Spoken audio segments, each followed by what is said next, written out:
If everyone stand for the Pledge of Allegiance, please. I pledge allegiance To the flag of the United States of America and to the republic for which it stands, one nation, under God, indivisible, with liberty and justice for all. All right, and Mayor Joe, if you can call the roll, please. Commissioner Nidinger, Here. Commissioner Thomas, Here. Commissioner Thompson, Here. Vice Mayor Reed, Here. Mayor Penny. Here. Thank you. Okay, we're going to jump right into it, and today we have Amber Smith with us, from Swift Mud, and she's going to give us some water conservation opportunities. It's all yours. Can you hear me okay? Yeah. Okay. Well, thank you so much for having me here today. I'm very excited to be here. I'm from the East Hillsboro area. I was born here, and just being able to be out here, this is one of my favorite areas. So it was kind of nice to have a nice drive to this way versus the other way this morning. So my name is Amber Smith. I am in Government Affairs for the Southwest Florida Water Management District, also known as Swift Mud. We have a lot of different missions in our area. There we go. Okay, perfect. So I know you all are familiar with various aspects of the district, which is what we call it. Today we're mostly going to be focusing on the water supply area. Specifically, we also cover water quality, natural systems, flood protection, as far as you might be familiar with our structures in the area. We do stick pretty strictly to this mission statement. Of course, over the years, our mission has expanded. Really, we started out to keep in our area to keep the city of Tampa and Temple Terrace from flooding during flood events like Hurricane Donna in 1960. So that's where the canals that people are familiar with us go over 301 and 75. Florida has 5 water management districts in the state, so we're really unique in that aspect. And they're based on hydrogeologic boundaries, which is why they kind of look gerrymandered a little bit. You have Northwest Florida, Suwannee, St. John's, and South Florida. They're all governed a little bit differently. And so this is where I get into how we are different. So we receive a majority of our funds through ad valorem taxes. So even though we're all regional government authorities, as far as where funds come from and how we spend it is all very different. So for us, we receive those ad valorem dollars. The ones in the Panhandle, they receive a lot of state funds. South Florida receives a lot of federal funds. And then we turn around and really spend ours locally again. So we work with a lot of cities and counties on those various aspects within our mission statement. So we cover from Charlotte, including part of Charlotte Harbor, all the way up through Levy County, almost to Dixie County. So that's all are part of 16 counties, as well as a number of lakes and major rivers and estuaries in that area. And so that gets into everything that we have to do more specifically, within that 16 county region. I specifically cover Hillsborough, Pinellas, Pasco. And today I'm mostly going to be focusing on water supply. This, of course, is really important aspect we're focusing on right now, especially with our water shortage order. But additionally, looking forward thinking as well outside of the immediate situation. And we'll get into that as well. But within water supply, we have regional water supply planning, alternative water supplies, or AWS as we call it, reclaimed water and conservation. So we are in a phase 1 water shortage order, specifically a modified phase 1. In other words, within Hillsborough, Pinellas, Pasco, lawn watering is limited to once per week unless you're on reclaimed water, and that began December 1st. The order went into effect November, but we did give folks, cities, counties, a couple weeks to kind of ramp up that messaging a little bit. So as far as that 1 day a week watering, that started December 1st. Question, so Yes, on the please. reclaimed water, there's a different type of restriction, or? You're not limited to 1 day. It's whatever the restriction is for the municipality or the county that you're Okay, in. so each, okay, gotcha. And so there were a number of things that went into this phase 1 water shortage order. A big part of it, of course, as a surprise to no one, is the very hot, dry, what is typically a rainy season for us, but ended up being very hot and dry, abnormally dry. And additionally to that was the effect that it had on the rivers and the lakes and the reservoir, other water resources. So starting back to where this really originated from and why this is our focus right now. So this is the rainfall distribution starting last year. And so we all know that spring is a very dry area, dry time for us. But you can see with yellow being normal, the amount of rain that you receive in this area during the time. You can see with the orange and the red being below average, very dry, very below average. And so this is really what kind of kicked us off last year as far as where the water shortage... Too close. Oh, okay. Where the water shortage really originated from within the past year.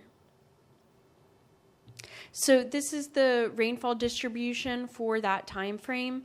When we're talking about water management, this is really what we're talking about. So of course we do look at a very specific area, you know, that could be South Pinellas, it could be South Tampa, it could be Western Pasco, but we're also looking at how all of these counties in our area are being affected by each other. Specifically, you can see that black line around Polk, Pasco, Pinellas, and Hillsborough. That's what we consider the central area. So as far as rainfall distribution purposes, aquifer purposes, that's really what we're looking at when we're referring to the central area. So the reason that we were able to delay the water shortage order is because of this. We had a hurricane, specifically Hurricane Ian, in September of 2022. And so this really, the amount of water that we received during this time is really what held us over for last spring and summer until we got to fall and winter. It of course has a lot of negative effects when these tropical events happen to us, but as far as our water supply, it really had a positive effect for us over the past year and a half. But here's where we are now. And so you can see specifically for our area especially, very dry, way below average, only a few select areas being considered normal. So this is something that we get once a week. It's our aquifer level report. The latest report from last Friday was we were at the 56th percentile, with normal being 25 to 75. And then the last week, which I also put above, was 58. The week before that was 61. So that's about average as far as the amount of water we use from the aquifer. I expect the report for this Friday to be significantly increased, at least by a couple degrees from the amount of rain we received this weekend. But you can see too, in the report from the last couple weeks, we also put the percentile from the past year. So you can see again, that effect from Hurricane Ian, 71 and 69 was the number in the last year. So this is the immediate rainfall average as well as the historical average. So you can also take a look at this. You can see in January, Pinellas and Hillsborough about average. Pasco was a little bit below average. But you can also see the departure within the 12 months. So Hillsborough is 11.54 inches below normal. Pasco is 12.22 inches below normal for rainfall, and Pinellas is 18.86 inches below normal. So all of these things adding together are what led to the water shortage order, and why we really appreciate you reaching out to us and allowing us to talk with all of you. There's a lot that we can do to bring these efforts together and make a real big difference, especially during this time, but again, also kind of adopting these techniques for the future.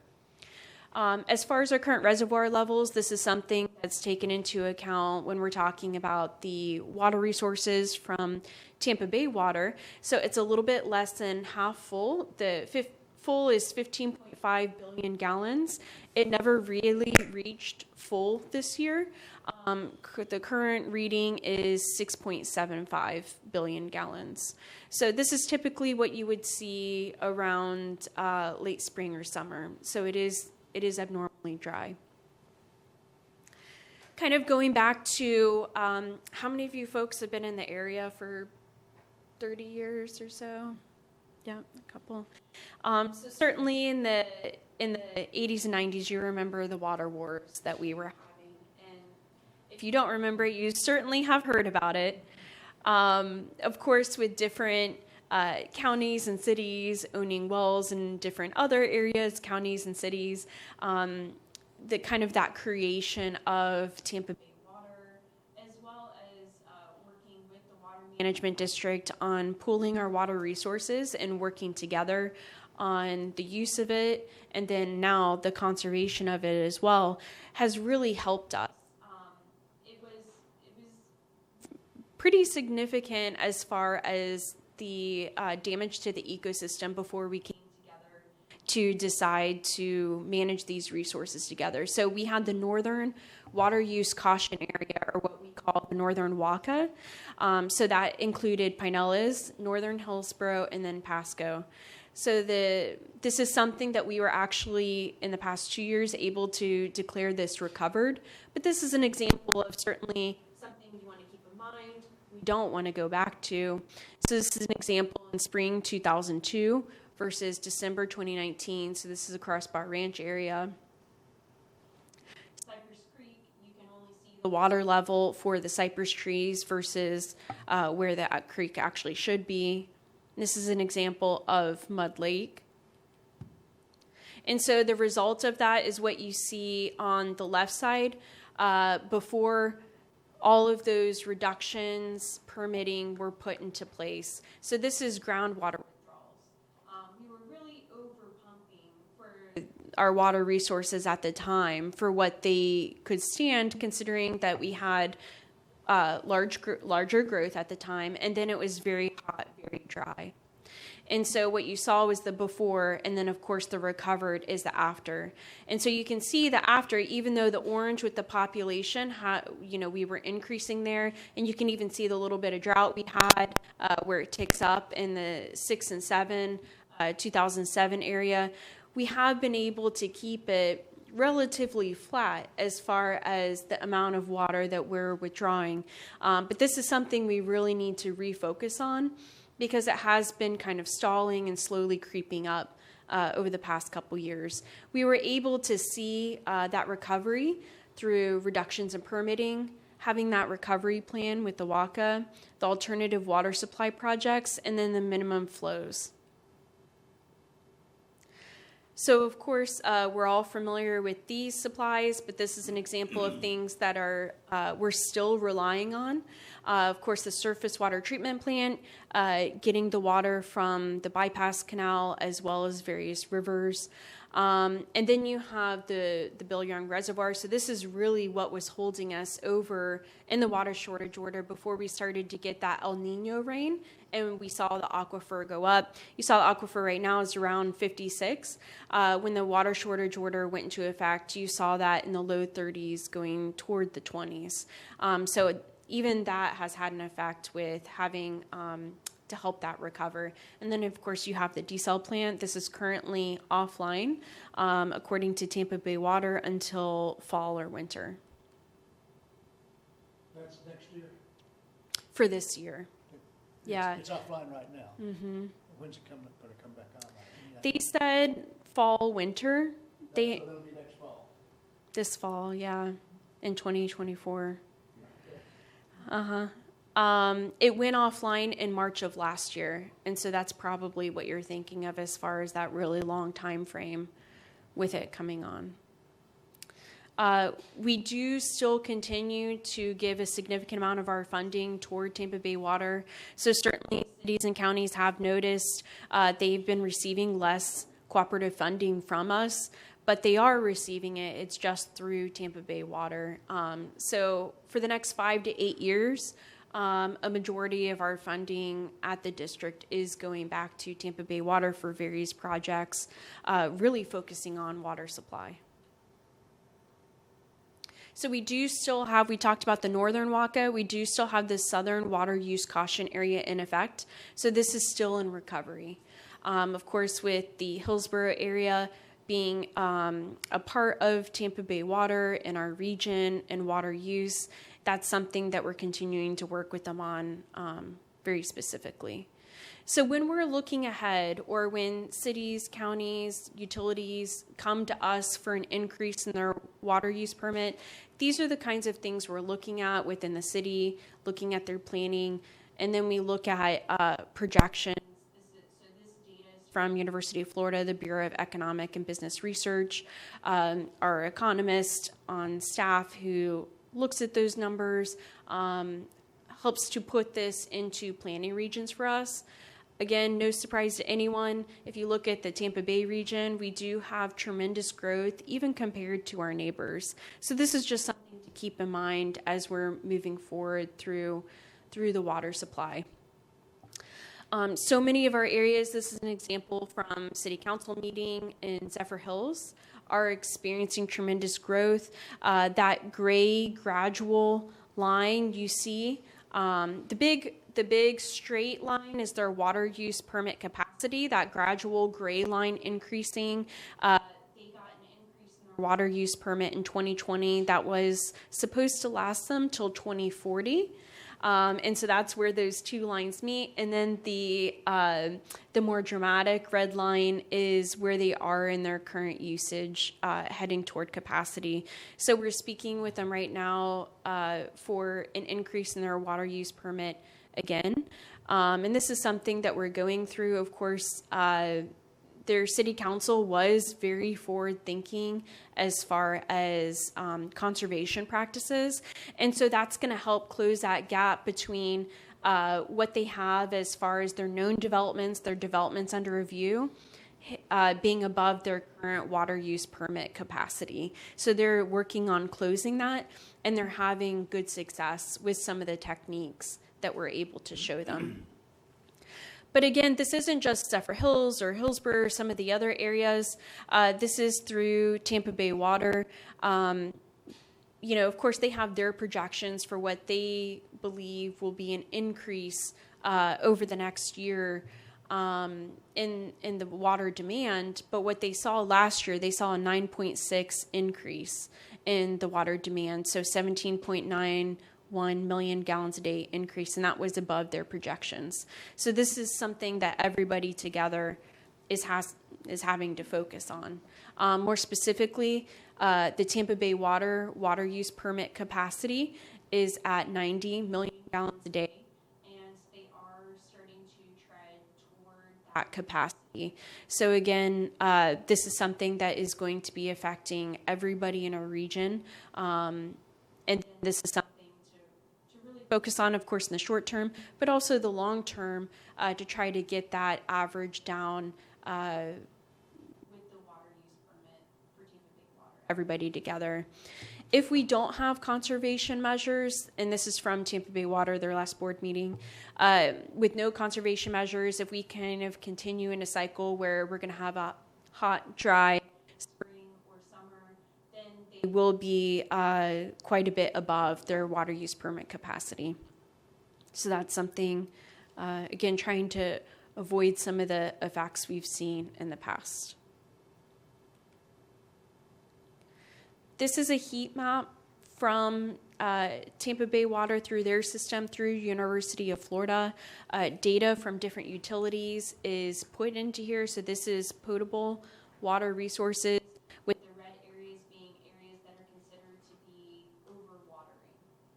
overwatering. So you can see again here, it's really our entire region that can assist with bringing the average down. As far as conservation programs, I talked about the amount of money we're giving toward Tampa Bay Water. We do give out cooperative funding initiatives to other folks, organizations, utilities to help with conservation measures. Specifically, our biggest focus over the past probably 15 years or so has really been helping the ag community. So we've had our farms program, our mini farms program. We've put about 350 projects toward that to help come up with alternative water supplies for farmers so they're not pumping groundwater resources until they need it. Specifically, our WISE program is something I think that could help can help this area. And it's something that you as community leaders, I think, can really get this information out to folks. So we are able to fund up to 50% of a program that qualifies up to $20,000. The whole idea being this is for large water users. So commercial properties, hotels, apartment complexes, HOAs, condos, industrial, government, schools, golf courses. That use potable water. And so all of these projects can qualify to come in if they're looking to become more efficient, reduce water usage. We can help fund these projects. You help them figure out what they need to do? We can offer them different options. But really for most of these, it does start to get into, when you get into hospitals, it can get a little bit more specific, but for most people, maybe they want a new chiller. I would say once we get into like the retrofits and some of those examples, that's a lot of what these folks are doing. But anything that, or even something that's industry specific for the industrial facilities we don't know about, maybe they know of some kind of technology or machine that they could switch to a newer model that can help save a lot of water within their manufacturing or other facility usage, and that could be something that we can help fund for them as a purchase. Like HOAs and condos, you're talking like the common areas. The toilet or the common areas, not inside someone's home. Like Yeah. the low flow stuff like that. But certainly for those that are within the Tampa Bay water area, unfortunately, Tampa Bay Water at this time does not extend this out to wholesale partners. But that could be something you can talk to your representatives about. Now, Tampa Bay Water does do rebates for homeowners. Okay. But certainly, too, if the city wanted to kind of match what Tampa Bay Water was doing as far as doing, Tampa Bay Water does toilet rebates for people, depending on the age, kind of determines how much they get back. If that's something the city wanted to institute, that could be something we can help fund through our own grant programs. So something I want to highlight too is retrofitting, which I think would be really perfect for this area. I had really underestimated the amount of water that can come from, the amount of water saved that can come from retrofitting. And I have some copies of this report too, if you would like a physical copy. But we partnered with Tampa Bay Water. It was us, the district, and then University of Florida helped analyze the data and then put it into this report. We had 4 apartment complexes in the city of Tampa that we helped retrofit. So we paid our percentage, Tampa Bay Water paid their percentage, and then the owner paid their other half. And you can see the gray is the amount of water usage before, the green is the amount of water usage after the retrofit.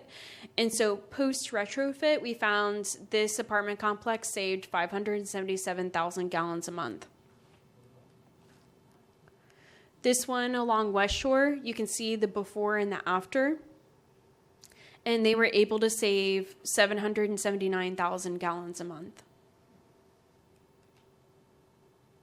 This apartment complex in Buena Vista in Tampa, they were able to save 789.4 thousand gallons a month.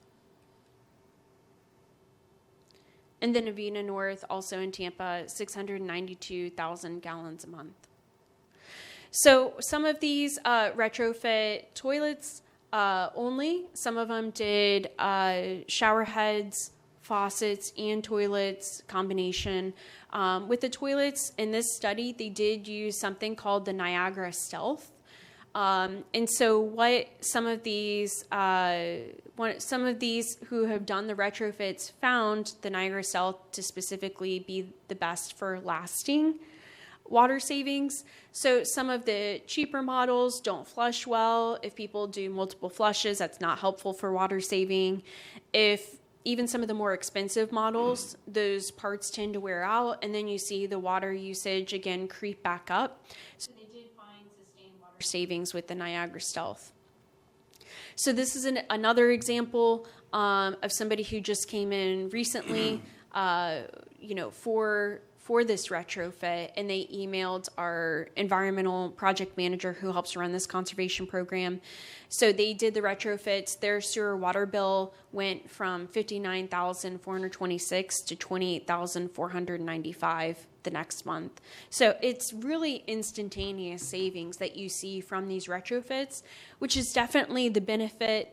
Of course, you saw the amount of money we're putting toward Tampa Bay water programs with bringing in new water resources or creating new water resources in our area.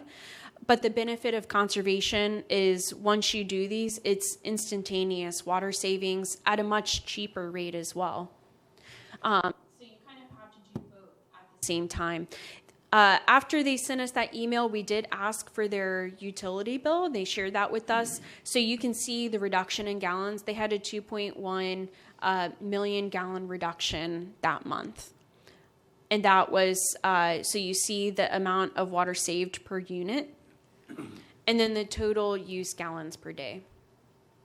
So this is through retrofits. Here's some more examples, more specifically with toilets. I hear the comment every so often that they, certain people don't think that toilet retrofits have a lot of water savings. Here's some examples. So one had retrofit 286 toilets. They gave that $75 rebate. So the rebate amount through Tampa Bay Water was $21,450. But the amount, they had a 25% reduction in their water bill. So their water bill went down $7,800. Another one did 205 toilet retrofits, and again, they got a rebate of $75. But in addition to that, their water bill went down $7,866. Another one did toilet shower heads, faucet aerators, 120 of those, and they saw a $6,000 reduction in their water bill. So this is something that's really beneficial, not just for property owners, business owners, homeowners, but also for utilities when we're looking at kind of that larger water conservation effort in our area. So something more specifically I would like to talk to the city about is the Florida Water Star. So this is something that Zephyr Hills did implement. You saw before kind of that gap that they had between their development and their actual water use permit capacity. This is something that they implemented to help shrink that gap. And so this is really focusing on rebuilding, redevelopment, or new properties. And it's really, you saw the amount of water savings that comes from retrofits. This is really putting in that water saving infrastructure in when the buildings are actually being built. And it's focusing on irrigation, landscape, and indoor use.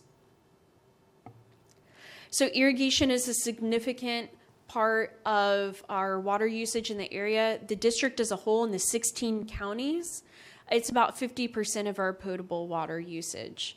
In this area, it tends to be a little bit less, but it's still very significant. More specifically, you have some of the professors. This is Dr. Dukes in Gainesville. He studied irrigation in the state of Florida.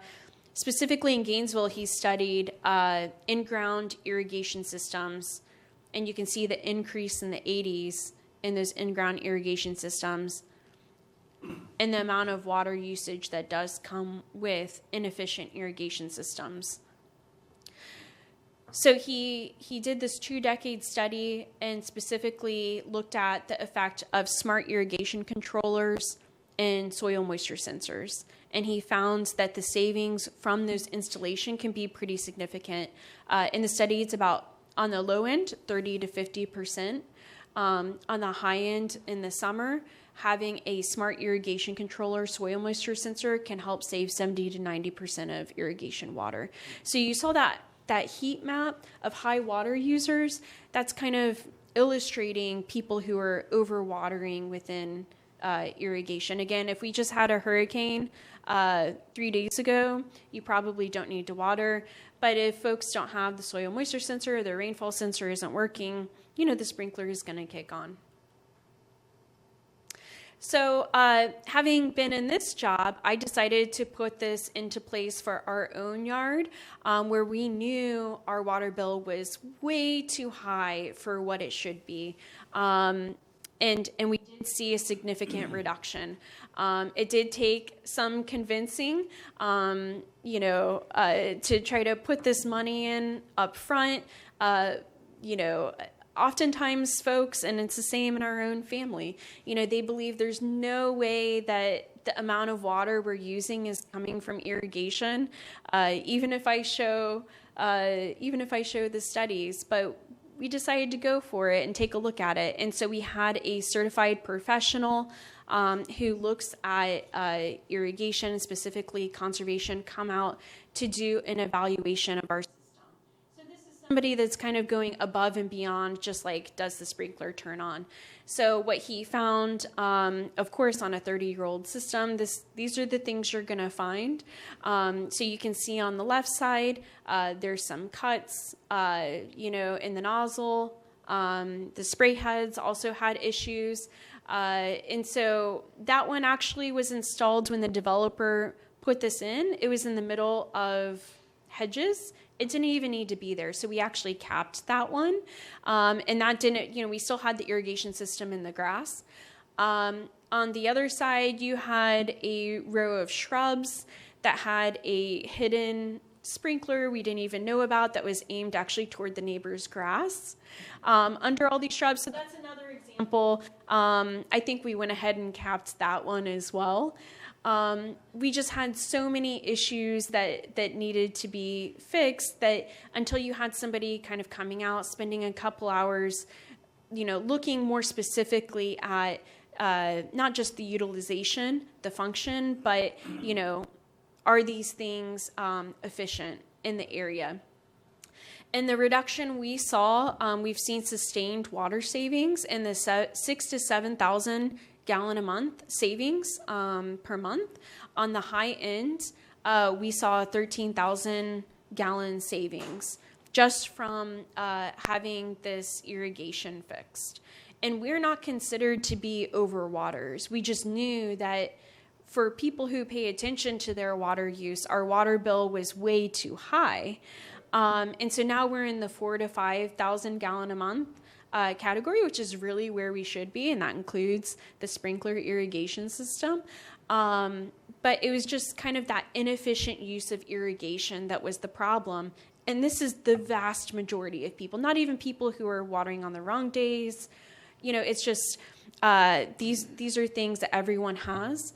And so one of the examples in the future that you can help fund if the city wanted to take on conservation measures or come to us for funding to look at things, for your own high water users, you can fund irrigation evaluations just like we had.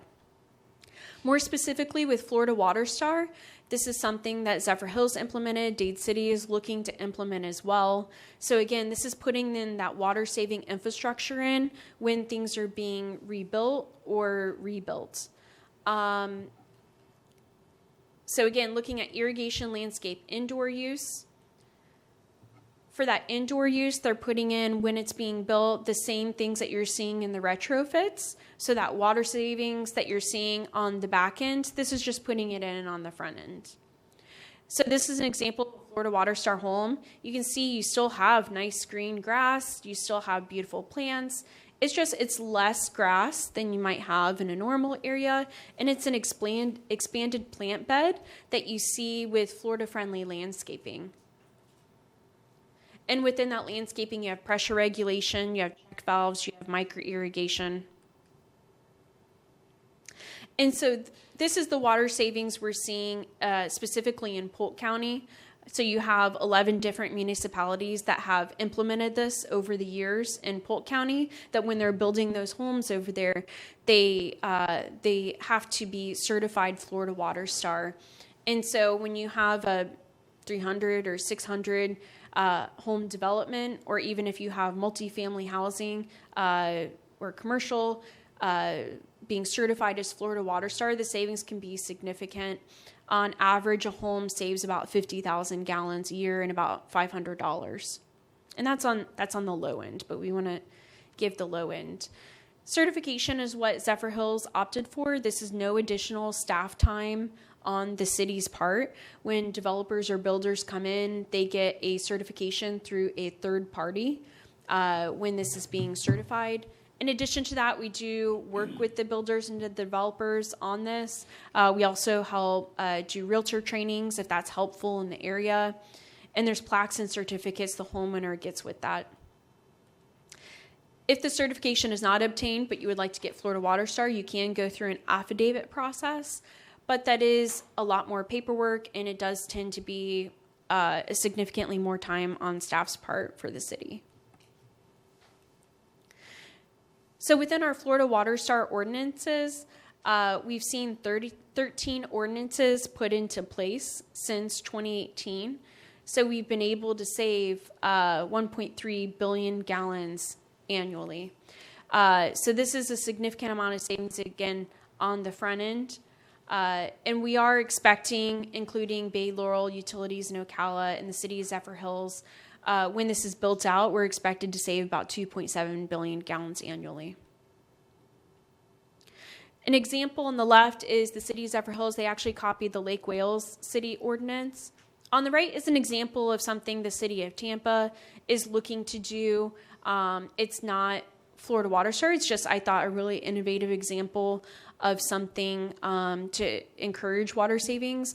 And so they decided within their CRA area specifically to focus on retrofits. And they had money within their CRA funding to help fund this. And so they are actually stacking incentives on top of our incentives and the Tampa Bay water incentives to encourage property owners and CRAs to do retrofits. All of these things we talked about can help with water conservation. Specifically, I think the biggest thing for us in our own yard, on the personal note, was getting the digital Rachio smart irrigation controller. And so now it's an app on your phone. When it rains, you can skip a week. It just makes it so easy to monitor for leaks and usage. It's made a big difference in the amount of water savings that we have in our area. We do have a lot of free resources available on our website for communities, homeowners. That includes our water restrictions, irrigation basics, maintenance tips, controller basics. So this is something to, if the city wanted to get this information out on their website, they can always link to ours and make it an easy way to reference water savings in our area. Specifically, our conservation education program is for utilities, extension offices, and HOAs. So this is another pot of funding we have that we haven't been able to give all the money away for. So there's a number of things that this can fund. Direct mail outs, educational signage, door hangers, pamphlets, monitor displays, media outreach, Florida-friendly landscaping demonstration sites, low-cost conservation giveaways. So some examples of how this has been utilized, specifically in the water shortage order, utilities are required once a month to send us their data on how many citations they've given, how many warnings they've given, basically showing us that they are enforcing these measures during the water shortage order. For those that are unaware of when their watering day is, now that it's 1 day a week, they can do door hangers. So that's one example. Another one for direct mail outs for high water users. We've seen sometimes if you send them a mail out, just a little postcard, and you say, here's your water usage compared to your neighbors. Sometimes just sending them that little note, and it kind of puts it back at the top of their mind. Hey, this is a lot more water. Maybe there's something going on. Something additional to that, you know, if they're interested, or something you can recommend on that postcard, you know, is, your water usage is high. If you're interested in coming in for that irrigation evaluation, that's something we can help pay for. Or, you know, if you want to sponsor those retrofits. So it's kind of that connection of that communication system, not just telling people, hey, you're overwatering or you're watering on the wrong days. You know, here's some solutions to help you save that water, because that's ultimately what we're trying to get to, is not just telling people, but, you know, getting them to actually use less water and conserve. So the largest automatic savings is through the local adoption of Florida Water Star standards. So if that's something the city's interested in or is ever interested in, we can definitely talk more specifically about that. Really focusing efforts, and there's nothing like the personal outreach for telling property owners, business owners, multifamily housing about the retrofits that are available and the amount of water savings that can come from that. We've seen be very, very helpful. Just sending the property owner the information hasn't had a lot of great results. A lot of times they think it's a scam, which it does kind of sound like, hey, you save money, we save money, you know, call us now. Definitely hearing from their elected officials or community leaders that they trust that this is available, it is effective, it can save them money, has really been our best line of telling people about this and then having success with them coming in, doing the retrofits, and getting the funding. And then, of course, you have water conservation programs that can always be specific to your area. You know, if there's something you think that would be really effective for this area that we just haven't thought about yet, you know, come on in and we can talk about a customized funding program for that as well. And so with that, I'll answer any questions.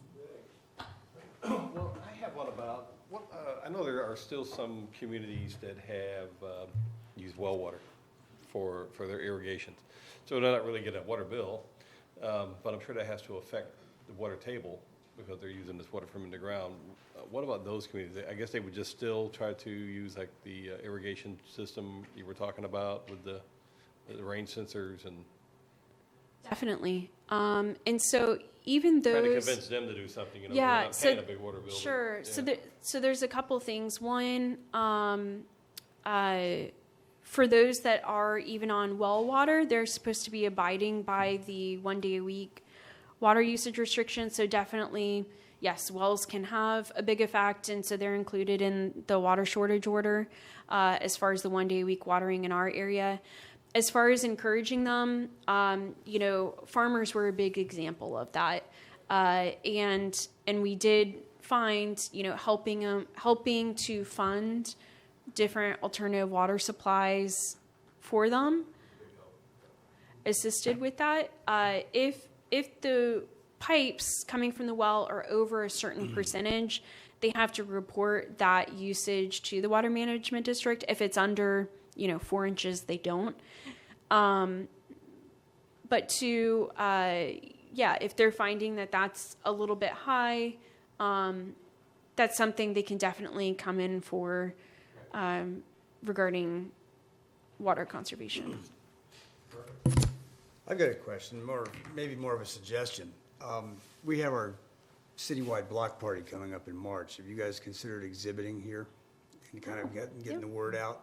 Sure. I think we've got some space available. I mean, that'd be Carly or Mary Jo would have to answer that, but that's the largest attended event that we have in the city. And if we're going to start discussing this, I think it might be a great way to start getting the word out, educate the people, particularly on the rebates. The vast majority of the people in the city live in condos like myself. So we all pay our water bill through our HOA, so we're probably not as dialed into water usage as we should be.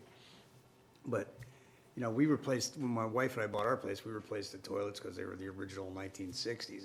Not with thinking about the water savings, but in the comfort of anything. Well, hey, you know. Yeah, for sure. Sorry. Yeah.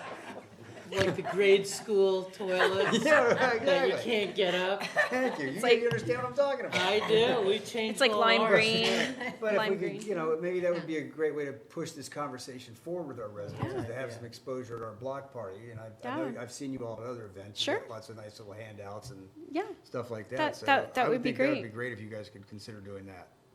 Our city's a big, we have a lot of condominium Yes. associations.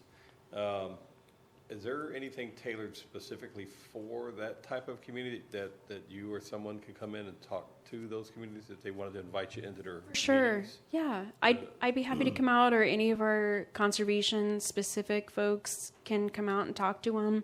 And I'd be happy to tell them about, for example, you know, our water savings report. If they as a community decide to put money into those retrofits, you know, they can see some water savings from that.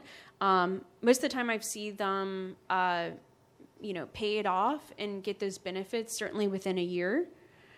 So that Well, like that Tom would said, be you know, great, when you're a condo owner, you don't think a whole lot about it, right? because you pay your flat fee every month, but then again, your fees go up every year. Right, Yeah, that's right. exactly. Whether it's insurance or it's utilities Yeah. or whatever it might be. Right. Yep. So anything that, on the management side, Yes.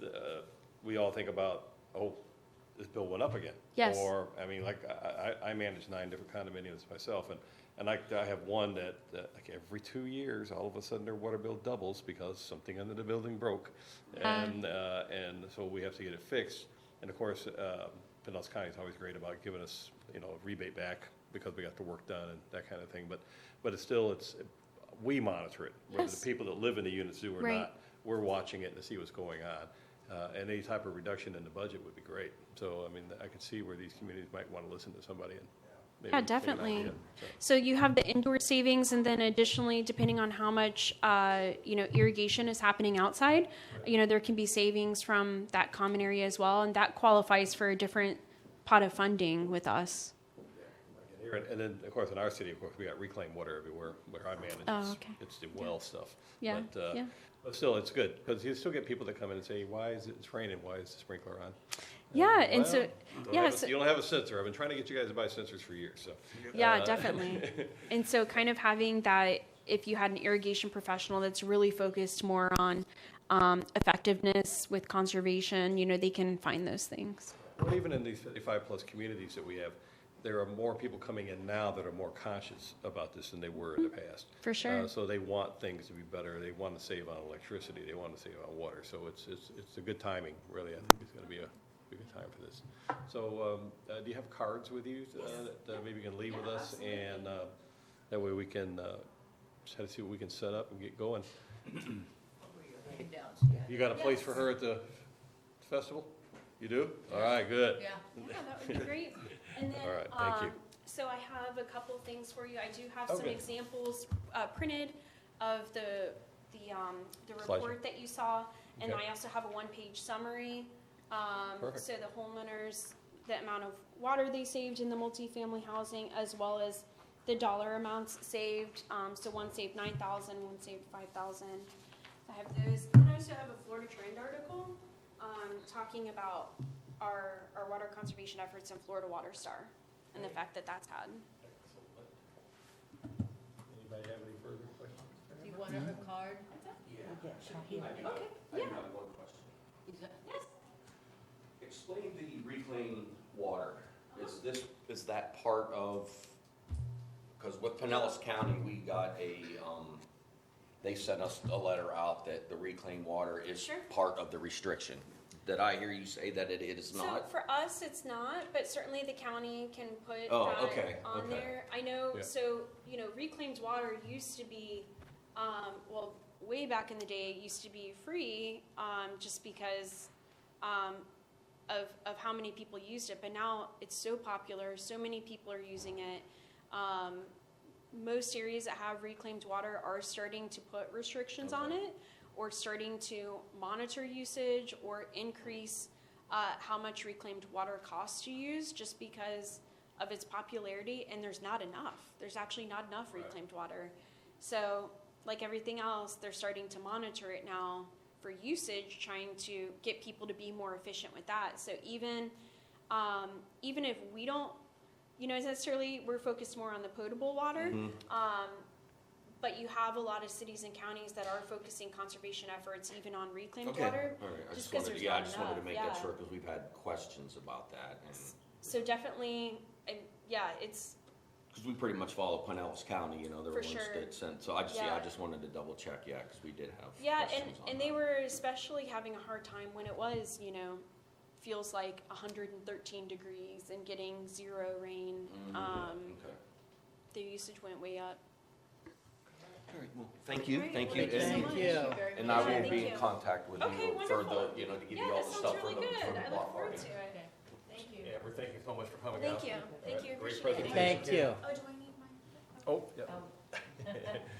Don't run off of that. Watch your head there. We'll choke you. Yep. Okay, I guess we're moving on to our next discussion, which is department head reports. And let's start out with finance. Do you want me to leave them down there, or do you want me to give you Yeah. a copy? Oh, sure. Drag them on over. Pass it to you. I got part of them. Can I give them? Yes, for a copy for the That's a clerk. good use of that. Yeah. Oops, sorry. How you doing, Jim? We're glad that you came, we're glad you came up here to help us. Thank you for your assistance, sir. Thank you. Thanks for your help. How about this right here? These are my. Yours, have that these one. right here.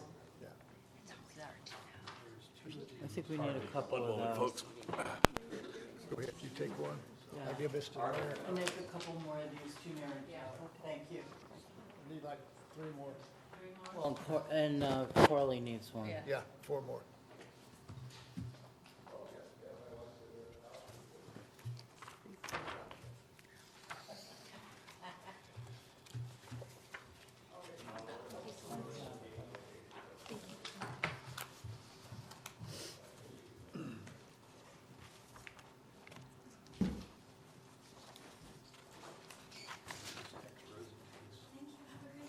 Thank you, Amber. Thank you for the invite. Thanks. Start or wait for Arthur, at least. Can you give him a few seconds?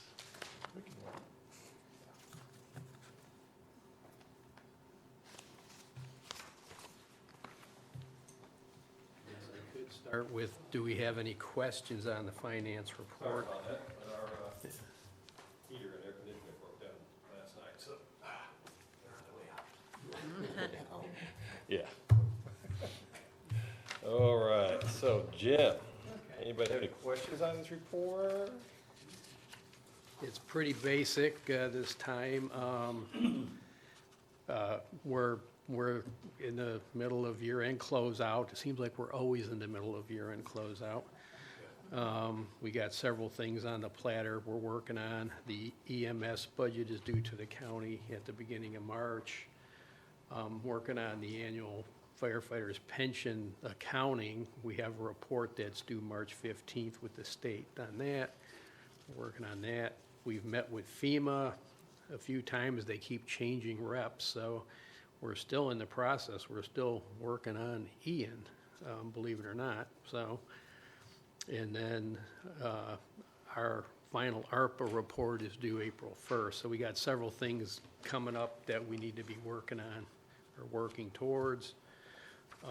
Other than that, on the back side here, general fund, you can see at this point in time, we got a $3 million surplus, but that's because we've collected a majority of our ad valorem taxes, so that'll have to get us through the remainder of the fiscal year, so that's kind of expected. Capital Projects Fund, we were, at the end of January, we had a $1,963,000 deficit. We're basically using our fund balance, and the primary reason is we had $2.2 million in construction expenditures during the first 4 months already. And most of that money's coming out of our SBA account where we put our loan proceeds. So So that's not an alarming number, even though it sounds awful. Sewer fund was at a slight deficit of about $24,000 through January, and reclaim water was at a plus 30,000. So we're kind of at break even on those, which is where we want to be on our enterprise funds. So other than that, if you have any questions, I think we sound like we're sitting good. We just get that fire chief to quit spending money. Good luck with that. Concrete driveways. What is he talking about? Let's bring him up here next. Okay. Let's talk about this, Driving by that place every day, they're making amazing progress. all right, well, let's do public safety, since it's right here in front of me. All right. We'll just-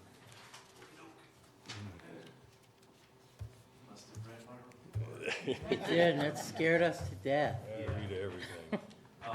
But it's, good morning. Morning. Was hoping to get through the entire project of this scope without a change order, but unfortunately, we are at the point where in my opinion, we need to make one. And the reason being, the drawings originally called for a 3-tiered approach to paving. You would have had the apparatus bays, so inside the station where the apparatus park, and then a 40-foot exit made of extra thick concrete. Then it called for what they call high-use asphalt for the remainder of the apparatus ramps and the apparatus drive, and then normal asphalt where normal vehicles park. A lot of talk back and forth with the superintendent and the construction manager. The asphalt, the high-density asphalt, in theory would work. It's just never been utilized in a project like this before. My experience with high-density asphalt, mainly a career spent a large part on Alderton Road, it just doesn't, it would not last the life of the fire station like concrete would. So the concrete's designed to last the entire life of the station. So my recommendation is we remove the high-density asphalt, we utilize concrete on the entire apparatus ramp and the apparatus drive, and then continue with the normal asphalt in the places where normal passenger vehicles would park. So you would have 2 types of material instead of 3. You would have concrete anywhere the fire apparatus drive, and you would have normal asphalt anywhere my vehicle, the guys' cars, they come into work and park and stuff like that. Yeah, we discussed, Chief and I discussed this last week sometime, and, A, aesthetically, I think it's gonna look better. Yeah. And B, Florida heat and asphalt and 10-ton apparatus pieces don't last forever. I think it's just, Especially the angle it's gonna be at coming yeah, out of the base. if they have to turn those wheels, it's just gonna grind, and so. What's the change order cost? Total will be $116,069.00. I'm writing my name in it. Money there? We did discuss this at the last department head meeting. Jim was 2 steps ahead of me, meaning that he went ahead and made some assumptions that somewhere along the line there would be change orders, even though my goal was not to have any. So in our discussions, we can handle this. I've got some. What's the net difference, right? This would be added, the 116, yes, net, the total difference, 116.69, would be added to the guaranteed maximum price, that's correct. Like I said, it just makes sense. It's gonna make it last longer, and not having to redo it every so many years because they're getting worn down. If you look at it over the life of the project, how many more years it's going to be, it's not that much more. Oh, no, Yeah. exactly, and my fear is with the asphalt, I would say a minimum of 2 times over the life of the project, you would be tearing, not to mention the disruption in service, right? If you gotta redo that asphalt at a fire station, it's not the easiest thing to do, so I think it'd be better to make the drives concrete and not have to do that. How thick is this concrete gotta be coming out of there? I believe 6 inches, if I can double check. Wow. 'Cause it has to maintain that weight too, Yeah. right? Yeah. Yeah, yeah. I think it says a lot about how this project's been managed from start to finish by the chief and everybody involved. This is the first change order we're even looking at, and we're this far along, so hats off to you. Thank you, sir. I blame our architect at the last meeting. She, at the beginning of the meeting, for some reason, she goes, "This is one of the easiest projects I've ever been on." And I go, "Why did you say that now?" So, Yeah, right, we all knock on wood, but I think the jinx has, but yeah, to this point, you know, luckily it really has. And, you know, we've got some other material decisions to make here soon. I think one of them's gonna actually save us quite a bit, but, we'll wait till that's a foregone conclusion before we talk about that. Not quite this much, but a significant amount anyway. Thank you, guys. I'll sign this today, then, and I'll get it to them. What they're doing in the meantime is they're starting to pour. They'll set it up so it can be tied in once they form out the rest of the concrete. And we should, I believe it's this week, he plans on getting the construction trailer moved. Yeah, because all the doors are in the station now. Once they can lock the station up, they'll be able to work everything from inside. Yep. Good. Yes, it was great. Those doors really made a difference. Oh, yeah.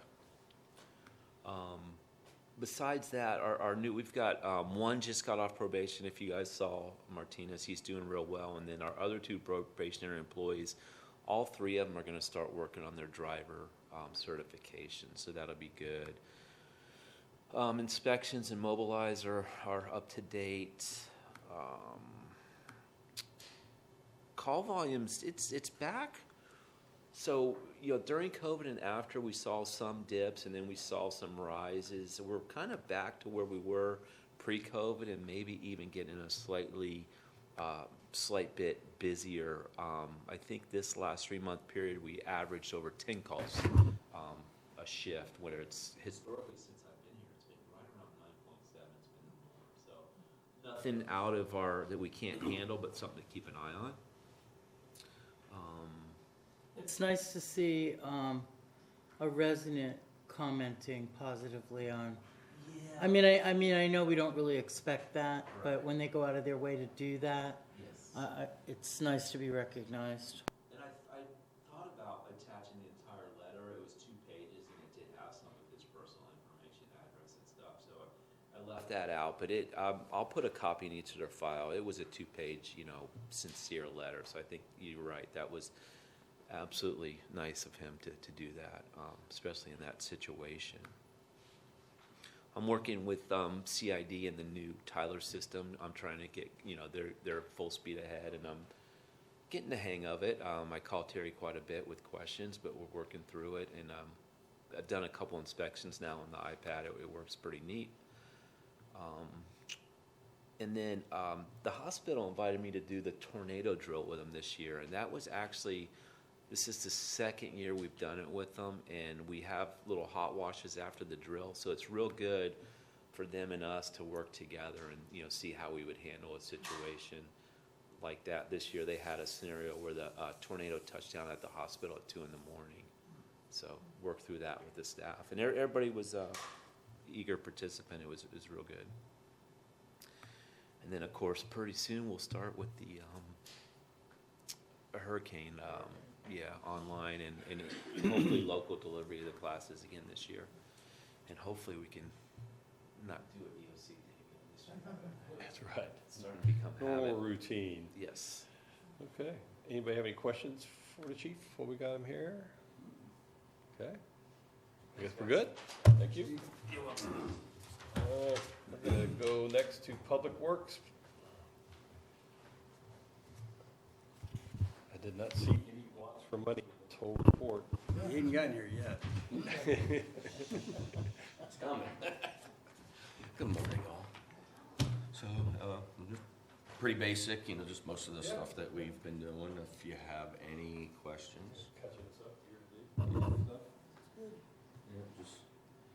keeping our heads still, got it, looking for a employee. How's that going? Eh. Yeah, that good? I mean, God, mean, you we've would had a think, what a few, great but it's job, you know? Yeah, I know we've had a few, but nothing. Nothing that, yeah. It's tough, but the guys are good. They're keeping their heads above water. Hopefully, before summertime gets here, we'll have somebody. Unless you have any questions for him, we can let him off easy today. Yeah, Money, we're in good shape. Yeah. All right, Just well, hold on to that thought. let's go to Budget's coming CID. I got a lot of little Thank red you, stars on this one. It's my turn? Your turn. Yes.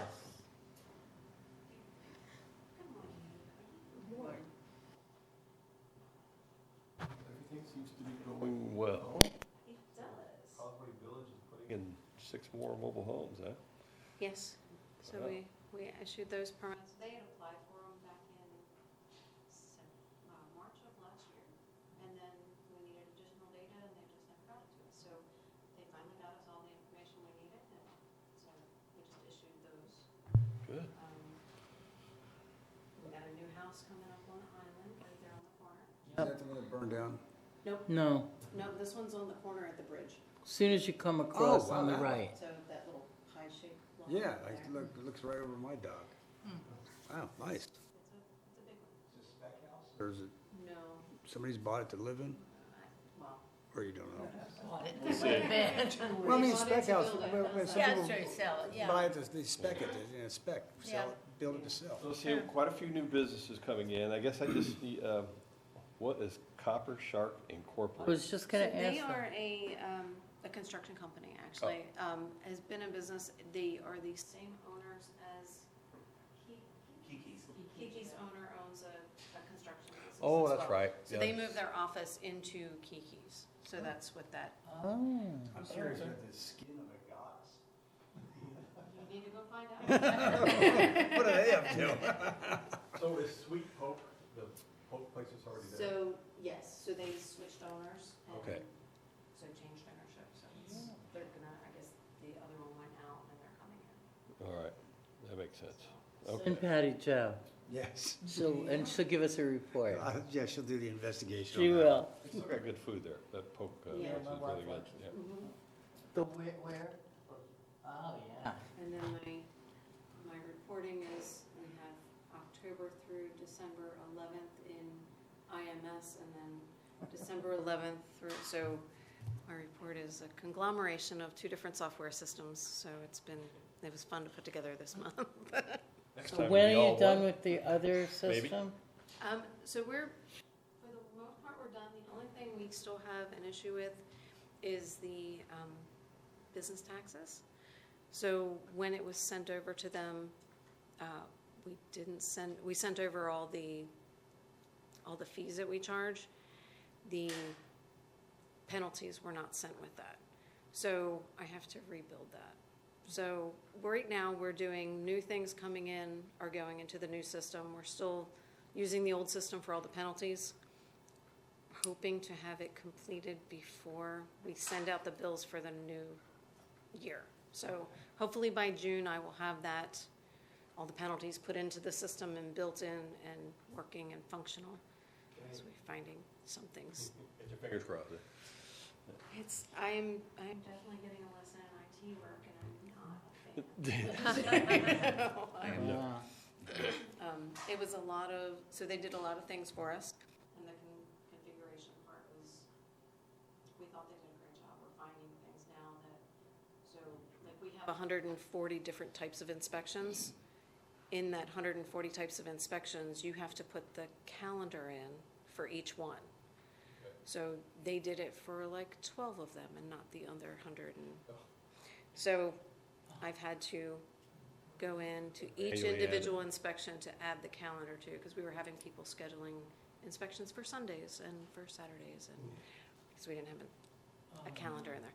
So we're tweaking a whole bunch of things like that. It has been, You'll probably find a bunch of stuff like that, I'm sure. exactly, and because we're small, we're finding them, we're like, how did that happen? You know, Every yeah. one of my mechanical inspections, every time somebody changes out an AC, it was getting a fire inspection loaded in, and I'm like, he doesn't need to see any of that. So, but he does need to see some of them, so we have to tweak which ones she kind of didn't do as much as she was Next supposed year, to. everything will be running smooth. Promise?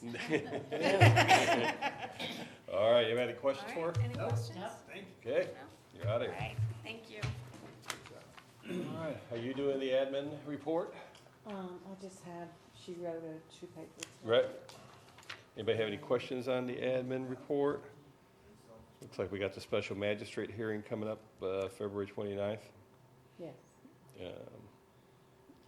And the, let's see, notified, I didn't have anything highlighted, so I'm assuming it was all looked pretty ahead there. Don't forget, if you're putting out any news articles, to get those ready.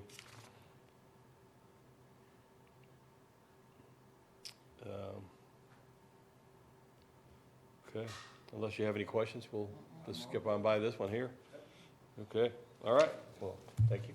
And does anybody else have anything good for the group? No? All right, and we are adjourned.